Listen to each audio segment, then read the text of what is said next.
Hola, les saluda Enrique Fernández Maldonado y le damos la bienvenida a una nueva edición de Equidad TV, programa producido por el Centro de Políticas Públicas y Derechos Humanos Perú Equidad.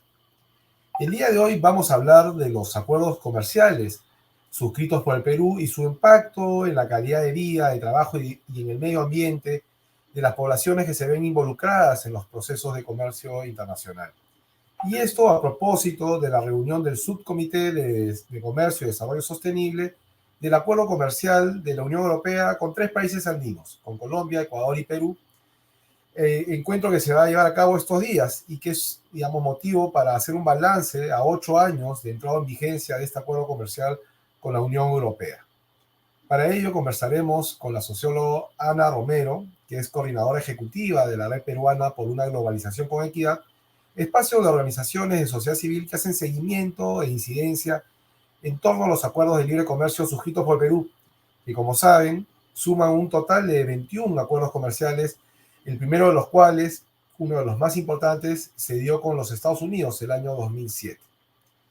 Ana, muchas gracias por participar en Equidad TV y quisiera conversar contigo esta conversación pidiéndote un balance de lo que han sido estos 21 años, o 15 años, perdón, de vigencia de los acuerdos comerciales y que han, digamos, planteado un debate muy interesante en nuestro país de qué medida esta estrategia de integración a los mercados internacionales a través de acuerdos comerciales bilaterales o con bloques regionales han contribuido a potenciar la participación del Perú en los mercados internacionales, su integración a la economía global y en qué términos lo ha venido haciendo. Hola, Quique, gracias por la invitación. Me parece bueno poder conversar sobre esos temas porque son a veces un poco duros o un poquito difíciles de comprender realmente. Entonces, creo que valen la pena mucho estos espacios. Eh, Sobre si han contribuido realmente los acuerdos comerciales, si han contribuido en una mejor inserción del país a la economía internacional. Yo diría que no realmente, no en su totalidad. No creo que haya mejorado precisamente el intercambio comercial si vemos un balance un poco más detallado. O sea, yo creo que sí, pues no se puede negar que se han abierto mercados para algunos productos, no se puede negar que es necesario el comercio. Yo creo que de algunos productos, además donde hay nuevos mercados, somos principales exportadores, pero en un balance total creo que nos damos cuenta de varias cosas, y entre ellas que no se ha diversificado, no hay transferencia tecnológica, y claro, yo creo que lo principal es que los TLC, así como los tenemos, los acuerdos comerciales como los tenemos, no son la única forma de inserción del Perú a la economía internacional.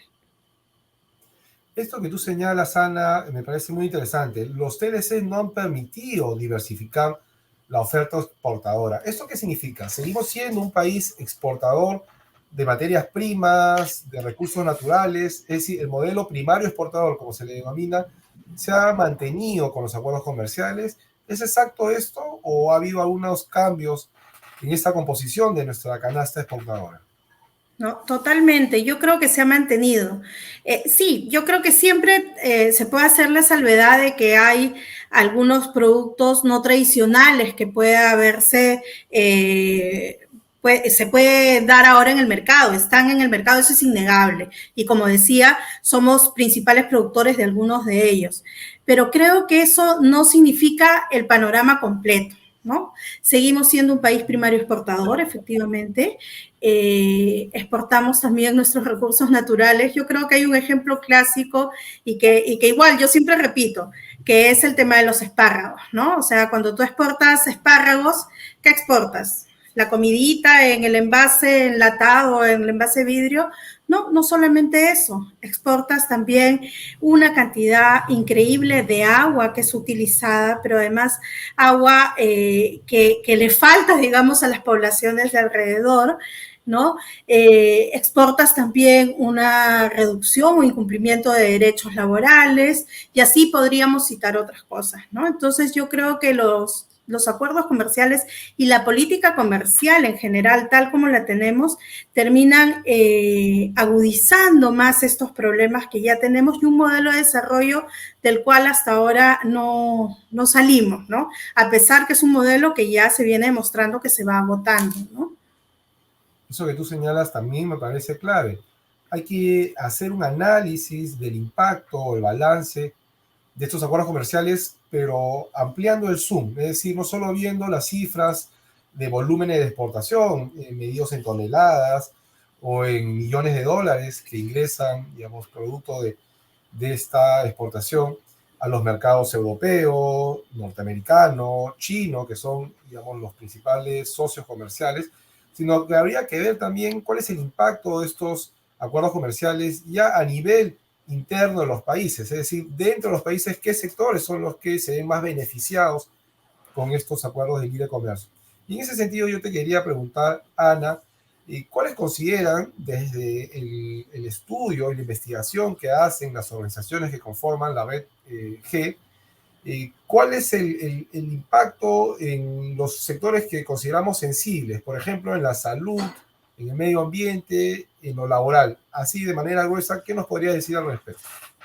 Sí, a ver, sí voy a empezar con algo. Tienes razón, hay que ampliar el panorama, pero creo que también siempre es bueno hablar en términos, como has empezado tú también la entrevista, de la balanza comercial, porque ahí también, en términos estrictamente comerciales, y no de derechos como muchas de las organizaciones en las que estamos hablamos, creo que es clave verlo porque ahí también nos podemos dar cuenta cómo este modelo o esta política comercial no viene funcionando, ¿no? Balanzas comerciales negativas con países como China o Estados Unidos, con diversificación productiva escasa. Tú puedes ver claramente que ahí hay una falla propiamente de este modelo de política comercial que se sigue, ¿no? Pero efectivamente, yo también estoy de acuerdo con que hay que abrir el panorama. Yo creo que hoy en día no se puede hablar solamente de comercio sin considerar componentes como, bueno, ya hablamos de diversificación productiva, pero también de ciencia y tecnología, de innovación, ¿no? Que son componentes que no se han considerado y que yo creo que ahora la pandemia nos ha enrostrado también esas carencias que tienen nuestros países en estos niveles, ¿no? Así como también es importante incluir siempre una visión de derechos, ¿no? Derechos laborales, derecho a la salud, derechos ambientales.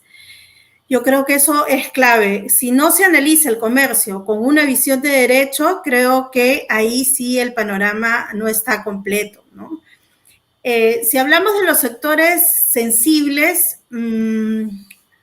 si hablamos en general, ¿no? de la política comercial, no solamente del firmado con Unión Europea, quizá uno de los temas que ha sido muy importante para nosotros, para nuestro país, es el vinculado a propiedad intelectual y acceso a medicamentos, ¿no? Este tema de salud que tiene que ver con, que hoy también nos enrostra el tema de las vacunas, todo este tema, ¿no? Que tiene que ver con propiedad intelectual, con las patentes, con los años de patentes que permiten los acuerdos comerciales, con el uso de medicamentos biológicos, ¿no? Toda una serie de temas que además son temas que uno los puede sentir más directamente, ¿no? Acá ya no estamos hablando de que si crece o no crece la economía, que si se exporta o no se exporta. Estamos hablando de cómo puede peligrar tu propia salud, ¿no? Y tu propio bolsillo con la compra de medicamentos y ese tipo de cosas. Yo creo que ese ha sido un tema muy importante, un tema además de mucha articulación de sociedad civil también para oponerse a algunos de los tratados que han tenido este capítulo, ¿no? Otro tema sensible y clave es el tema del agro, ¿no? Estamos en un país donde básicamente la agricultura es familiar y toda esta serie de incentivos y una política que mira a la gran empresa y por lo tanto a todo este sector agroexportador ha dañado mucho también a los pequeños productores más internos y familiares. Yo creo que de agricultura familiar, yo creo que ese es otro punto importante y que yo creo que hay que tocar más todavía en el Perú. Creo que ahí hay estudios importantes, pero habría que tocar más a profundidad.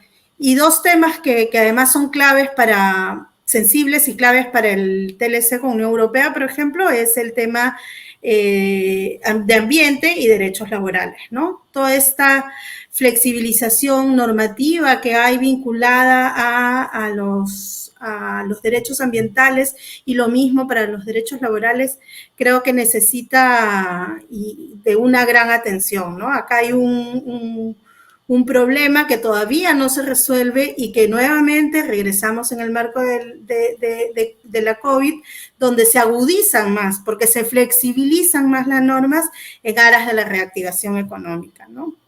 Yo diría que la política comercial un poco agudiza estos problemas que ya teníamos incluso desde antes, ¿no?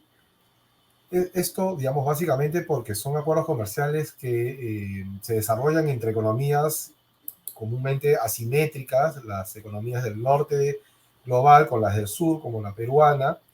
Se da además porque los propios términos de los acuerdos comerciales le dan mayores ventajas a algunos sectores productivos o extractivos de nuestros socios comerciales, a otorgarles trato nacional a la inversión extranjera y, digamos, pero al mismo tiempo, hay que señalarlo, tú has hablado de derechos, hay algunos acuerdos comerciales, quizás los más importantes, con excepción del de China, que han incluido dentro de su estructura capítulos que establecen cláusulas sociales, laborales y ambientales, específicamente el acuerdo comercial con la Unión Europea, pero también con los Estados Unidos y Canadá. Y en el contexto de estos acuerdos comerciales se han denunciado en los puntos de contacto o en las instituciones que hacen seguimiento a esos acuerdos comerciales de nuestros socios, con quienes han suscrito estos acuerdos comerciales, denuncias contra el gobierno peruano por no garantizar el cumplimiento de estos estándares laborales y ambientales. De esto ya hace algunos años. En el año 2015 se presentó la denuncia contra el gobierno peruano del TLC con los Estados Unidos y 2 años después se hizo lo mismo con relación al acuerdo comercial con la Unión Europea. ¿Tú nos podrías contar brevemente qué sucedió con estas denuncias y en qué estado están?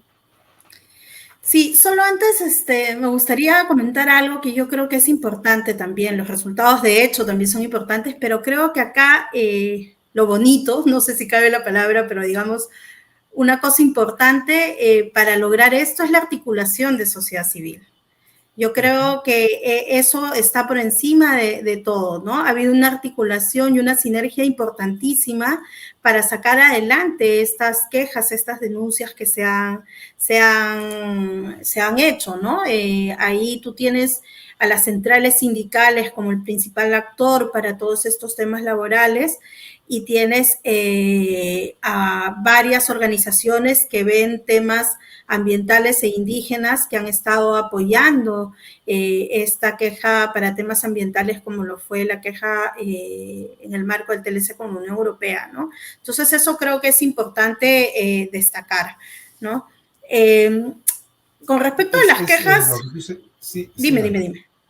No, lo que tú señalas es clave porque no solo han sido organizaciones de países como el Perú, también en Colombia se presentó una queja, sino también organizaciones de nuestros socios comerciales. En el caso de los Estados Unidos, estaba claro que las centrales sindicales apoyaron a sus pares peruanas, y en el caso europeo hay una veintena de organizaciones de sociedad civil que hacen seguimiento en los diversos países que conforman la Unión Europea y que se sumaron a estas denuncias por considerar que no se estaban dando todas las medidas necesarias para prevenir la vulneración de derechos, para reforzar la capacidad de tutela de los gobiernos y para que estos estándares que han sido comprometidos por las partes se efectúen en la práctica. Y bueno, pero ahora estamos en un momento importante en el marco del acuerdo comercial con la Unión Europea. En estos días se está realizando un encuentro del Subcomité de Comercio y Desarrollo Sostenible, donde se han planteado algunos diálogos con lo que se han denominado los grupos consultivos internos. ¿Tú nos podrías contar, Ana, en qué consisten los grupos consultivos internos y qué limitaciones están teniendo y que ustedes han señalado en diversos pronunciamientos? Sí, bueno, los grupos consultivos internos son grupos de sociedad civil que se conforman en cada uno de los países partes del acuerdo y que están justamente para el diálogo con las autoridades gubernamentales para presentar las preocupaciones o reflexiones que tengan en torno a Título 9 sobre comercio y desarrollo sostenible, es decir, que ve toda esta parte ambiental y laboral.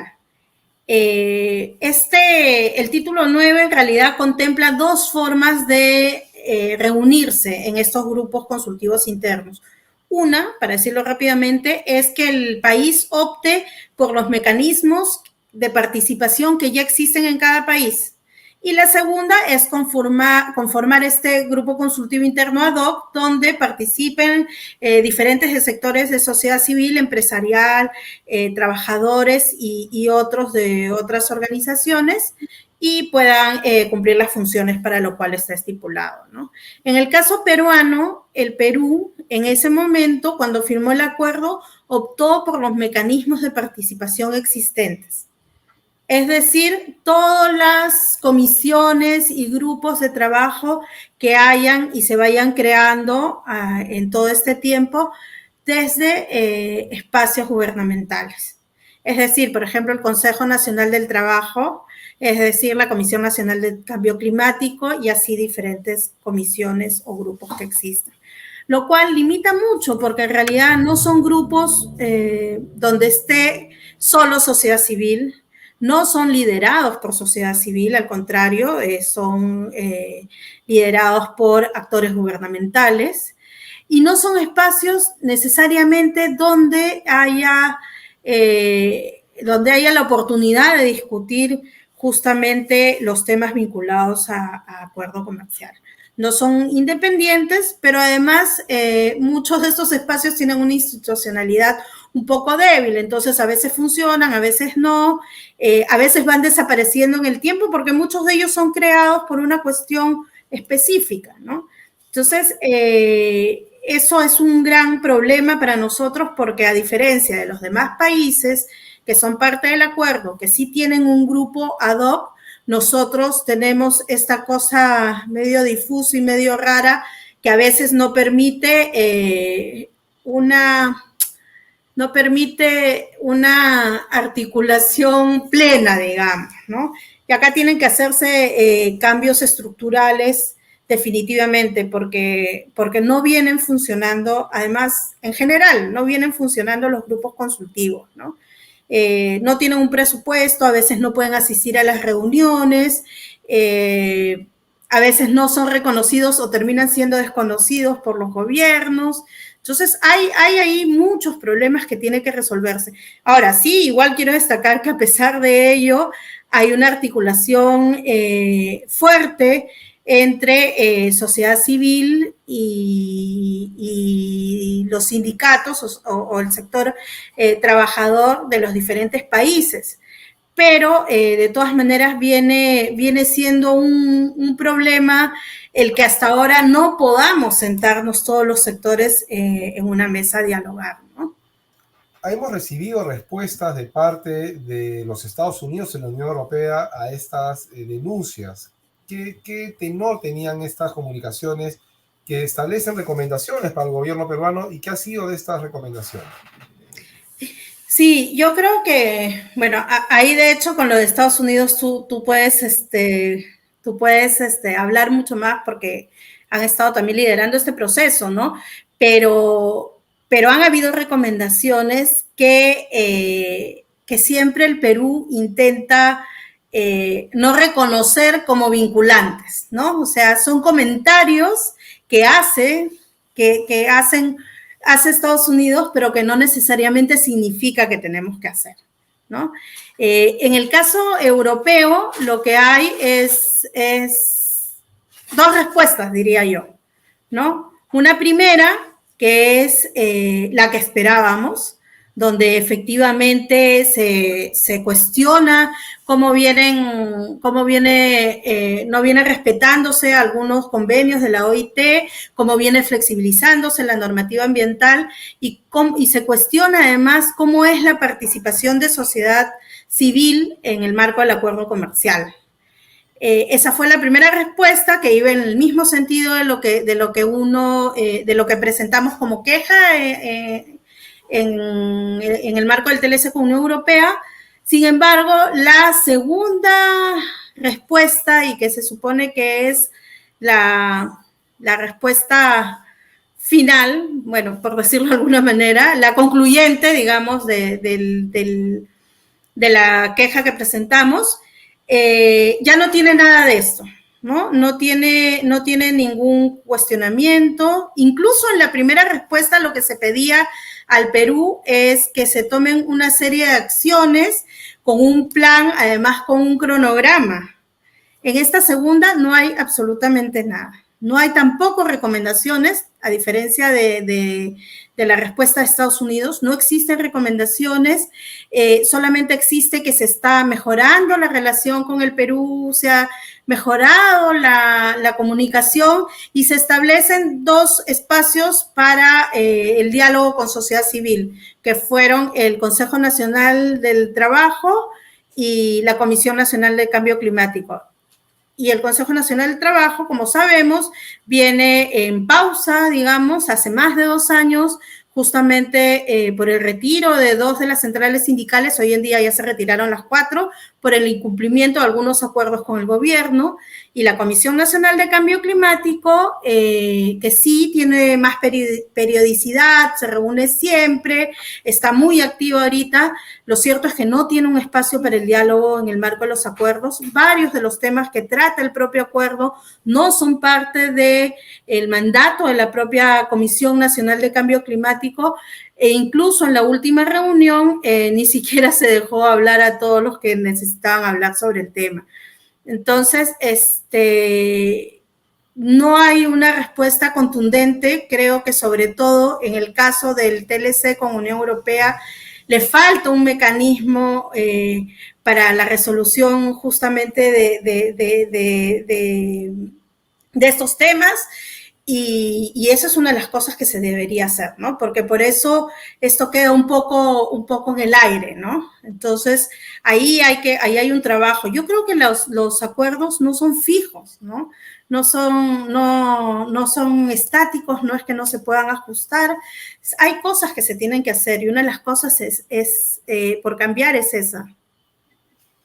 Ciertamente estas recomendaciones, tanto las de USDOL, que es el Departamento de Trabajo de los Estados Unidos, como de la comisionada Cecilia Malmström por parte de la Unión Europea, llegaron en una coyuntura, en un contexto político muy particular de nuestro país, en medio de las crisis políticas durante el gobierno de Pedro Pablo Kuczynski y la transición hacia el gobierno de Vizcarra. Y en ese contexto, estas recomendaciones, que son, digamos, de mucha importancia para el perfeccionamiento o la mejora de la institucionalidad del Estado, se perdieron en medio de la vorágine de la crisis, ¿no? Pero ahora estamos en un nuevo gobierno que no ha resuelto la crisis política que arrastramos de hace varios años en nuestro país, pero que ha reinstalado uno de estos espacios como el Consejo Nacional de Trabajo, a donde se han, digamos, volcado nuevamente las centrales sindicales, esperanzadas de que este gobierno pueda atender la agenda de los trabajadores. ¿Qué esperaríamos desde sociedad civil, Ana, para ir terminando esta conversación, de parte del gobierno de Pedro Castillo con relación a estos temas que nos plantean los acuerdos comerciales vigentes con el Perú? ¿Qué le propondríamos y qué esperaríamos si se dan las condiciones que se avance en este periodo gubernamental? Mira, cuando el presidente Castillo estaba en campaña, una de las cosas que mencionaba era justamente la necesidad de una política comercial de cara a la gente, ¿no? Lo dijo también, dijo algo muy similar en su discurso presidencial del 28 de julio. Entonces, hay, yo creo que una puerta, una ventana, digamos, para poder pensar en una política comercial distinta, diferente. Una política comercial que tenga una mirada de derechos, que mire efectivamente a las personas y que no ponga por encima a la gran empresa privada, ¿no? Que no blinde a la inversión privada, en realidad, que es lo que ha venido pasando hasta ahora. No han habido cambios hasta ahora. se está buscando acercamientos desde diferentes organizaciones de sociedad civil. Es difícil, tenemos también crisis, de repente no tan grandes, pero pequeñas crisis políticas permanentemente, pero yo creo que hay que trabajar porque hay una ventana con un gobierno que ha entrado hace 120 días más o menos, donde se pueden buscar cambios que en realidad muchos de ellos responden a una voluntad política. Yo solamente para decir una cosa muy breve, no sé que no me debo extenderme, pero para mí el caso de China es clave, ¿no? El TLC con China se está renegociando, se estuvo renegociando, además luego de que China mismo se pronunciara a favor de cumplir algunos, de que debería cumplir algunos temas ambientales que fueron resultado de la encuesta EPO, ¿no? Donde China reconocía, digamos, que tenía que mejorar y cumplir estos estándares ambientales.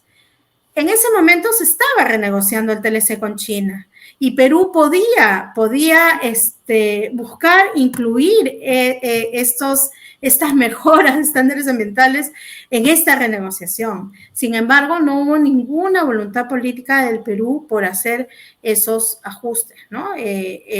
Mincetur decía que era de Relaciones Exteriores no decía nada. Entonces, la verdad es que ahí hay un gran problema, pero esperemos que este nuevo gobierno, con este nuevo gobierno se puedan lograr algunos cambios realmente, ¿no? Ese tema de China daría para un programa aparte. Es un TLC que, digamos, tiene una alta implicancia en términos comerciales, pero también ambientales, sociales y laborales por el volumen de la inversión china en nuestro país. Pero lo dejaremos para otro programa para poder profundizar. Ana, te agradecemos tu participación en Equidad TV. Es un tema que ciertamente no se discute como debería en los grandes medios de comunicación, pero de esta pequeña tribuna queremos generar una discusión sobre los alcances, oportunidades y límites que tienen los acuerdos comerciales y seguirle el paso a las organizaciones de sociedad civil para saber qué propuestas están planteando nuestras autoridades que permitan mejorar la institucionalidad vinculada al comercio internacional. Muchas gracias, Ana, nuevamente, y bueno, y con nosotros y nosotras será hasta una próxima oportunidad e invitamos a quienes han visto este programa a compartirlo a través de las redes sociales que están en la parte inferior de su pantalla. Será hasta otra oportunidad. Muchas gracias. Gracias.